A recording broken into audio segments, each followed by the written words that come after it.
मित्रों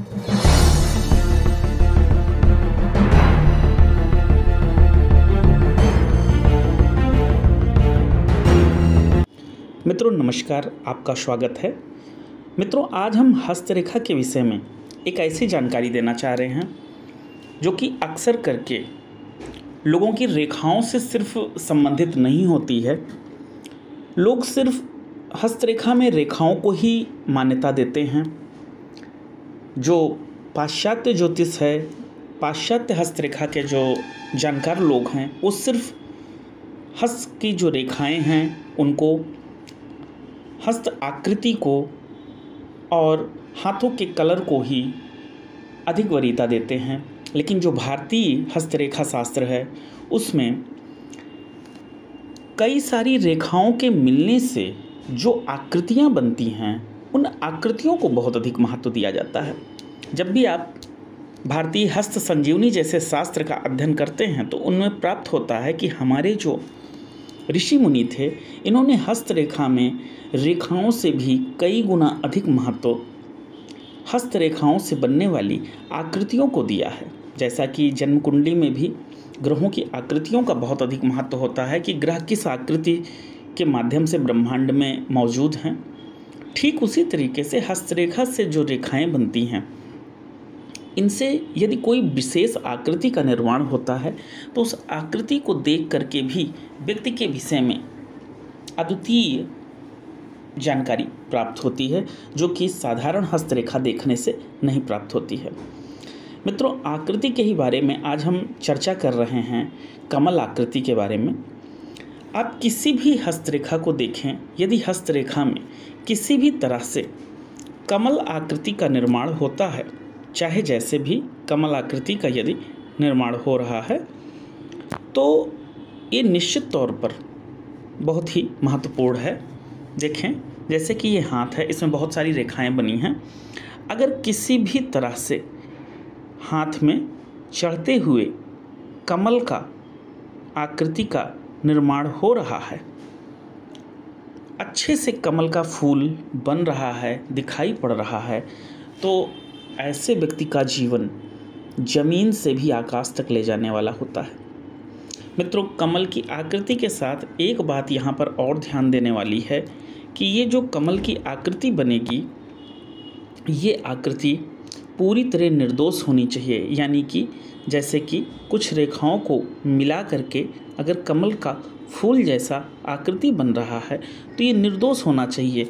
ये आकृति कहीं से भी कटी फटी नहीं होनी चाहिए। मान लीजिए कमल की आकृति बन रही है और बहुत सारी रेखाएं इसको काट रही हैं। यदि इस तरीके की आकृतियां निर्मित हो रही हैं तो इन आकृतियों का लाभ नहीं मिल पाता है। इसीलिए जब भी आप आकृतियों का देखें, आकृतियों से संबंधित किसी भी विषय पे देखें, तो ये जरूर देखें कि वह जो आकृति है वह पूर्ण निर्दोष बन रही है या नहीं। जैसे किसी के हाथ में भी कमल का फूल अक्सर करके सूर्य या चंद्र, सूर्य या शनि या गुरु या बुध, इन पर्वतों से मिलाकर कई रेखाओं से मिलकर बनता है। जैसे जो भाग्य रेखाएं होती हैं, ये रेखाएं आपस में मिल जाती हैं और कभी सूर्य रेखा तो कभी भाग्य रेखा, इस तरीके से इस रेखा पर कमल का निर्माण होता है। अक्सर करके ये देखा जाता है। ऐसा बहुत कम हाथों में पाएंगे। सिर्फ आप कुछ रेखाओं को देख करके मानसिक रूप से कमल की आकृति का ध्यान कर लें तो इससे कुछ नहीं होगा। ये तभी पॉसिबल होगा जब ये भाग्य रेखा, सूर्य रेखा, बुध रेखा, ये सब रेखाएं किसी तरीके से पूर्णतया कमल को के जो कमल का फूल है इस तरीके से आकृति बनाए। और फिर ये जो कमल का फूल होगा ये अधिक कटा फटा नहीं होना चाहिए। कुछ रेखाएं जैसे जो आपकी भाग्य रेखा है, मस्तिष्क रेखा है, हृदय रेखा है, इन रेखाओं को छोड़ अन्य किसी भी रेखा से कटा ना हो। इन 3 रेखाओं का दोष नहीं लगता है। हृदय रेखा पहली, ये जो रेखा आप देख रहे हैं ये हृदय रेखा है, और ये जो रेखा आप देख रहे हैं ये मस्तिष्क रेखा है, और ये रेखा भाग्य रेखा है, ये सूर्य रेखा है। इन सब रेखाओं से, ये बुध रेखा है, इन सब रेखाओं से मिलकर कमल का निर्माण होता है। इसलिए मस्तिष्क रेखा और ये जो हृदय रेखा है, इन 2 रेखाओं से अगर उन पे कट लगता है तो उसका कोई दोष नहीं लगेगा, क्योंकि ये आपको जीवन देने वाली रेखाएं हैं, इसलिए आपके जीवन में इनसे दोष नहीं लगता है। हाँ, अन्य कोई रेखा यदि इनकी कटिंग करता है, जैसे मान लीजिए कि ये रेखाएं हैं और आपका ये कमल का जो फूल है यहाँ से कुछ रेखाएं इनको कट कर रही हैं, इस तरीके की अगर स्थिति होगी तो जो कमल के फूल की आकृति है वो पूर्ण अपना लाभ नहीं दे पाएगी। कट की संख्या के हिसाब से उसका जो असर है वो घटता जाएगा। एक कट होगा तो वह सिर्फ 75% अपना लाभ दे पाएगा, 2 कट होगा तो 50% लाभ दे पाएगा, अगर 2 से अधिक कट होंगे तो वो लगभग बहुत ही कम उसका लाभ होगा या ना के बराबर लाभ होगा। इसीलिए जिन हाथों में इन आकृतियों को देखें तो कुछ चीज़ें और ध्यान रखें, और वह चीज़ें ये हैं कि एक तो ये आकृति निर्दोष हो, और जो ये हस्तरेखा है ये इसमें बहुत सारे जाले ना हो।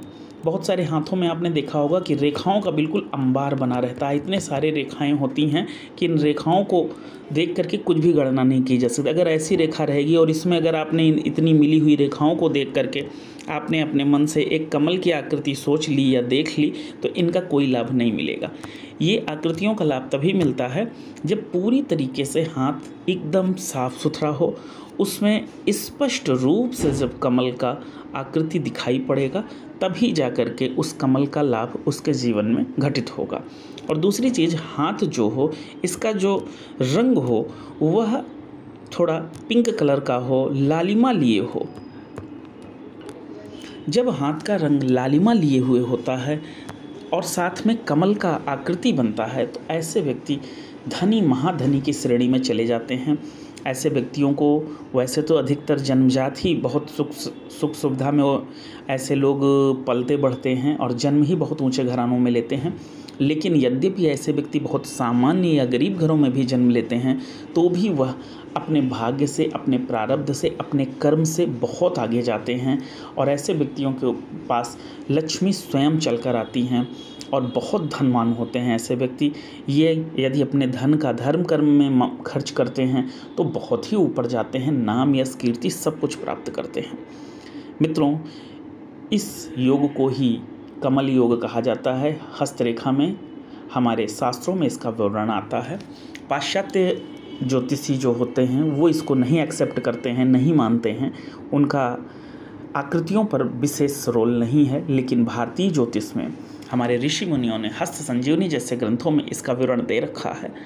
और मित्रों, निश्चित ही आप किसी हाथ में अगर ऐसा रेखाएं पाते हैं कि जिनसे कि कमल का निर्माण होता है तो निश्चित ही उस व्यक्ति के जीवन में बहुत अधिक उन्नति होती है, बहुत ऊंचाई पर जाता है, बहुत अधिक नाम यश धन कीर्ति और सुख सुविधाएं बहुत अधिक उसके जीवन में होती हैं। मित्रों, आज के लिए इतना ही। आगे हम किसी अन्य विशेष स्थिति पर चर्चा करेंगे। तब तक के लिए नमस्कार।